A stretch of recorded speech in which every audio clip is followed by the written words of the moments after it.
আলু উঠিয়ে দেখি কেমন সিদ্ধ হয়েছে। দেখেন কতটা সফট হয়ে গেছে, দেখছেন কতটা নরম হয়ে গেছে আলুটা। আলুর দমটা। আসসালামু আলাইকুম। সাদা তেল দিয়ে দিলাম, হলুদ লবণ দিয়ে আলুটা মেখে রেখেছি। এখন এটা মাঝারি সাইজের আলুটা নিয়েছি, পানিটা দিব না। 10টা আলু নিয়েছি,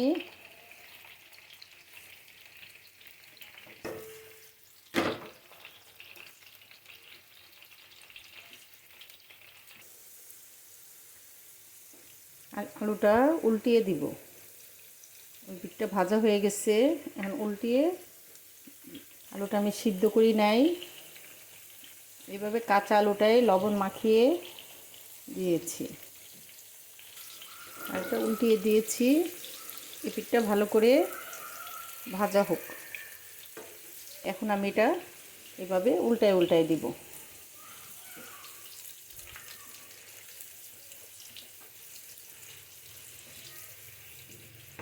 বেশি করেই ভাজবো আলুর দমের আলুটা একটু যেহেতু সিদ্ধ করি নাই, এটা ভালো করে ভেজে নেব। আলুর দমের সিদ্ধ করলে আলুটা এত খাইতে ভালো লাগে না, একটু যদি ভাজা ভাজা বেশি করি তাহলে আলুর দমটা খুব মজা হয়, খুব টেস্টি হয়। এখন চুলাটি একটু কমিয়ে দিব, দিয়ে এটারে ভাজবো করে, একটু ভাজা ভাজা করে করবেন, লাল লাল। সবগুলো আলু লাল লাল করে ভেজে নিয়েছি। আলুটা যে ভেজেছি ওই তেলটার সঙ্গে ঘি দিয়ে দিব, 2 চা চামচ ঘি দিয়ে দিলাম। এলাচি দারচিনি দিয়েছি, এলাচি দুটো থেতো করে দিয়েছি। আধা চামচ জিরা দিয়ে দিব, আস্ত জিরা। পেঁয়াজ কুচি দিয়ে দিলাম।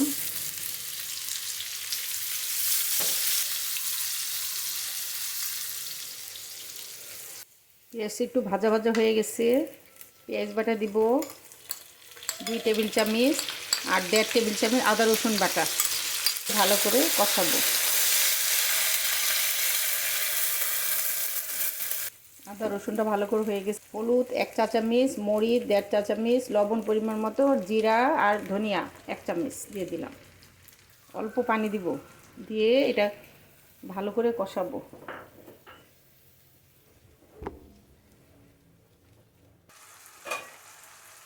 ঢেকে দিব, ঢেকে এটা কষাবো। দিয়ে দিলাম একটা বড় একটা টমেটো কুচি দিয়ে দিলাম, ছোট ছোট করে কেটে। ঢেকে দিব। মশলাটা কষানো হয়ে গেছে, আলু ভাজাটা দিয়ে দিব।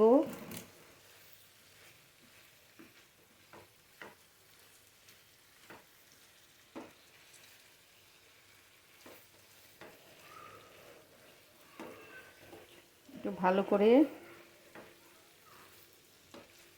একটু কষাবো। চুলাটা একটু ডিম আঁচ করে দিব, দিয়ে আলুটা যেন এই কষানোতে হাফ সিদ্ধ হয়ে যায়। একটু ঢেকে দিব।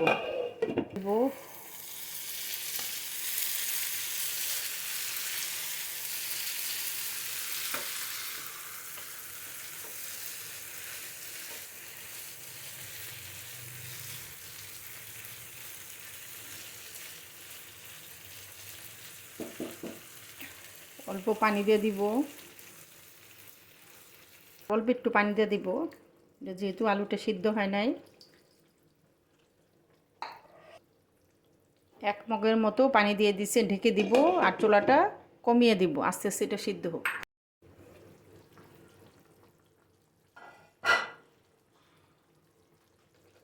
কাঁচামরিচ দিয়ে দিলাম 4-5টা। আধা চামচের মতো চিনি দিয়ে দিব। গরম মশলা দিয়ে দিব আধা চামচ।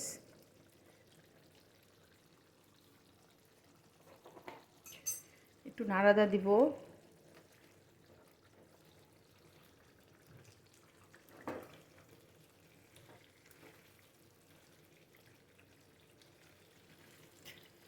একটা আলু আপনাদের দেখায় ভেঙে, দেখেন কতটা নরম হয়েছে। যে আমি একটু দেখেন পুরা ভেঙে নরম হয়ে গেছে।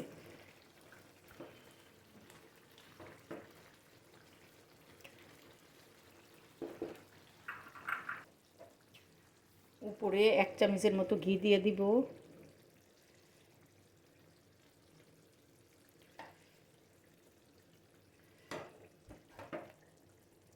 ধনিয়া পাতা দিব, এখানে বেশি ধনিয়া পাতা দিব না, অল্প বেরেস্তা দিব।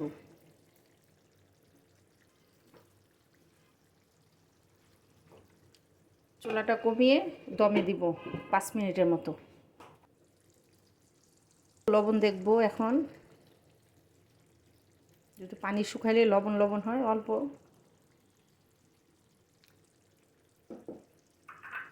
এক চিমটির মতো লবণ দিয়ে দিব, ঢেকে দিব। করে দিলাম। দেখেন কতটা লুবনি হয়েছে আলুর দমটা। এখন আমি এটা পরিবেশন করব।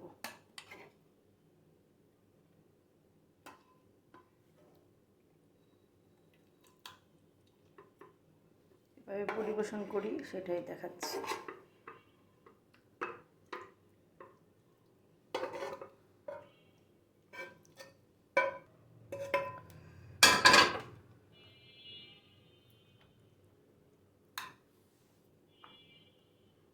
ধনিয়া পাতা দিয়ে দেব উপরে, বেরেস্তা দিয়ে দিব বেশি করে।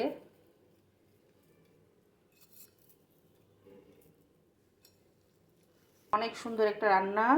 দমটা পোলাও, রুটি আপনারাই চুজ করবেন কিসের সঙ্গে দিবেন। পোলাওর সঙ্গে খাবেন না রুটির সঙ্গে খাবেন। আপনারা এই এত মজার আলুর দম খালেও খাওয়া যাবে, পোলাওর সঙ্গে খাওয়া যাবে, রুটির সঙ্গে খাওয়া যাবে, সব কিছুর সঙ্গেই আলুর দমটা খাওয়া যাবে। এত মজা করে রান্না করেছি। আপনারা এটা অবশ্যই এটা রান্না করবেন। আমার রান্নাগুলো যদি আপনাদের ভালো লাগে লাইক, কমেন্ট, শেয়ার ও সাবস্ক্রাইব করবেন। খুব সহজভাবে আমি আলুর দমটা দেখিয়েছি। আপনারা এইভাবে বাসায় বানিয়ে সবাইকে খাওয়াবেন। সবাই খুব প্রশংসা করবে আপনার। আল্লাহ হাফেজ।